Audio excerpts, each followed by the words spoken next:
हाँ तो मेरे साथियों नमस्कार। आज आप मेरे साथ 3.4 का कौन सा 3.4 का पार्ट 2 करने वाले हैं। तो देखिए मेरे साथियों, आपकी जानकारी के लिए बताऊं मैं कि इस वाले जो प्रश्न है ना साथियों, ये पूरे के पूरे चतुर्भुज पर आधारित हैं, समांतर चतुर्भुज पर। देखिए तो क्या है ना, पहले आपको इन प्रश्नों को हल करने से पहले आपको चतुर्भुज का ज्ञान होना ज़रूरी है।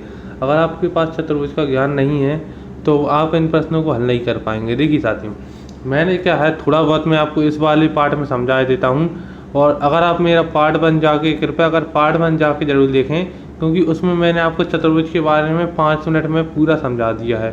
ठीक है ना साथियों, चलो अब मैं आपको थोड़ा बहुत समझा ही देता हूँ। देखिए चतुर्भुज के अक्सर 3 प्रकार होते हैं सामान्यतः, वो होते हैं समांतर चतुर्भुज, समचतुर्भुज नहीं समांतर चतुर्भुज, पतंग और समलंब चतुर्भुज।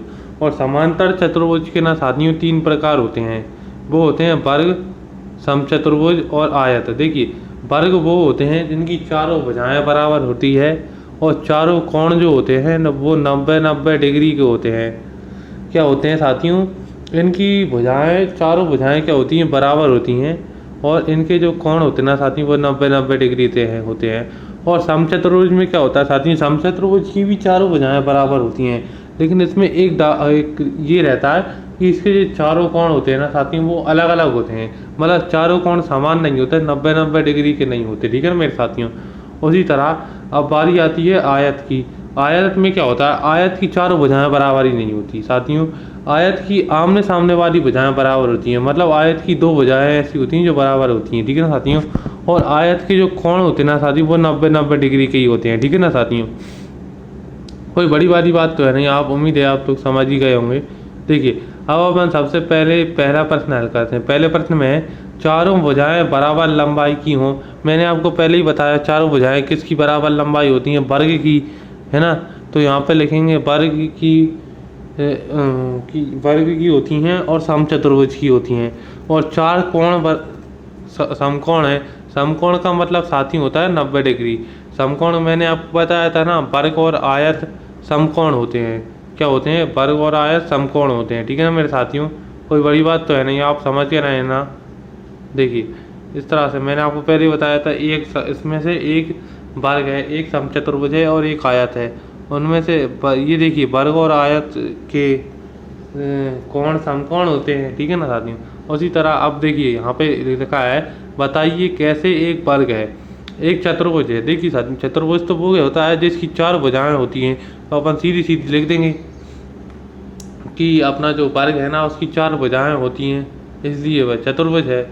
ठीक है ना साथियों, तो कोई डाउट ही नहीं है, यहाँ पे लिख देंगे वर्ग की 4 भुजाएं होती हैं इसलिए वह चतुर्भुज है। और यहाँ पे लिखेंगे एक समांतर चतुर्भुज है। एक क्या है, एक समांतर चतुर्भुज है। देखिए साथियों, मैंने आपको पहले बताया वर्ग, आयत और समचतुर्भुज ये ना समांतर चतुर्भुज के प्रकार ही होते हैं, मैंने आपको पहले ही बताया ना। देखिए और एक और ये वाली बात भी होती है कि समांतर चतुर्भुज का आशय होता है ऐसी देखिए समांतर का मतलब होता है कि ऐसी लाइनें जो एक दूसरे को कभी प्रतिच्छेद नहीं करती वे समांतर चतुर्भुज कहलाती हैं। ठीक है ना मेरे साथियों, मतलब जैसे आमने सामने वाली जो भुजाएं हैं ना, आमने सामने वाली, ध्यान देना मैं कह रहा हूँ आमने सामने वाली भुजाएं एक दूसरे को कभी प्रतिच्छेद ना करें। अगर ये आमने सामने वाली भुजाएं एक दूसरे को प्रतिच्छेद करने लगी ना, जैसे ये वाली भुजा इस वाली को नहीं करेगी, ये वाली इस वाली को नहीं करेगी, और आमने सामने वाली भुजाएं एक दूसरे को कभी प्रतिच्छेद ना करें तो वह समांतर चतुर्भुज कहलाता है। ठीक है ना, समांतर कहलाता है। ठीक है ना साथियों। अब इसमें लिखेंगे, इसमें क्या होता है कि आमने सामने वाली भुजाएं कभी भी प्रतिच्छेद नहीं करती, तो ये समांतर चतुर्भुज है।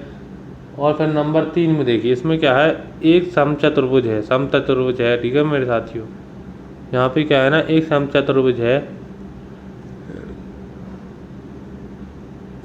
समचतुर्भुज में क्या होता है कि इसकी चारों भुजाएं बराबर होती हैं, तो यहाँ पे लिख देंगे समचतुर्भुज। देखिए वर्ग की चारों भुजाएं बराबर होती हैं। ठीक है ना मेरे साथियों, कोई बड़ी बात तो है नहीं, आप लोग तो कर ही लेंगे। यहाँ पे लिख देना वर्ग की चारों भुजाएं बराबर होती हैं।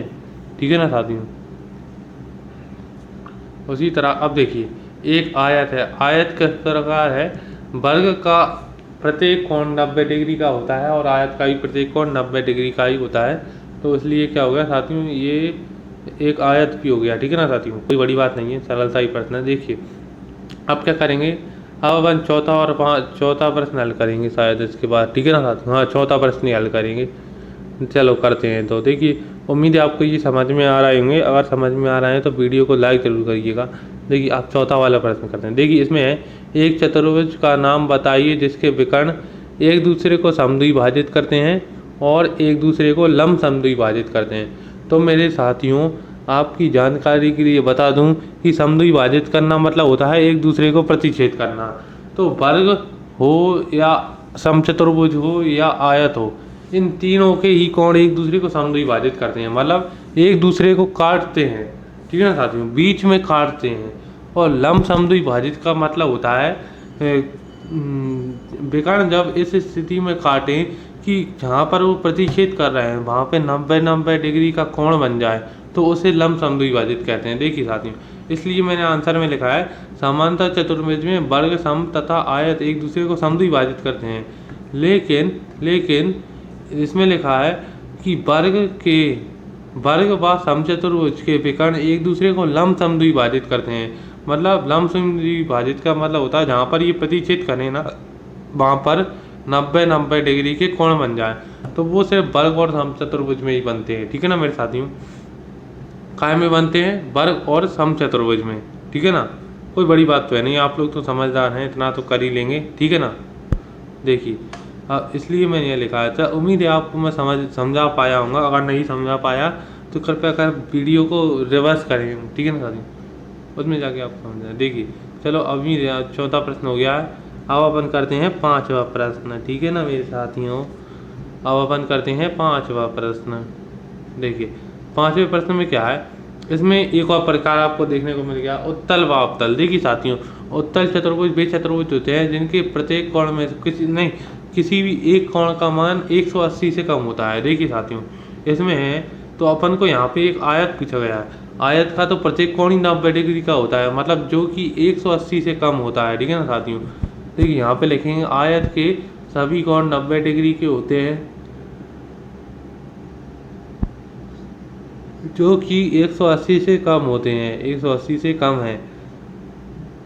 उसी तरह आयत के विकर्ण अभ्यंतर होते हैं, मतलब देखिए साथियों क्या होता है, कोई से बहुभुज में क्या होता है कि जो विकर्ण होते हैं ना वो बाहर की साइड होते हैं, लेकिन आयत के जो विकर्ण होते हैं ना वो अंदर ही होते हैं, मतलब अभ्यंतर होते हैं। उम्मीद है आप समझ गए होंगे, अभ्यंतर और अंदर से, कोई बड़ी बात तो है नहीं, ठीक है ना साथियों। चलो मिलते हैं आपको अगली वीडियो में, धन्यवाद साथियों।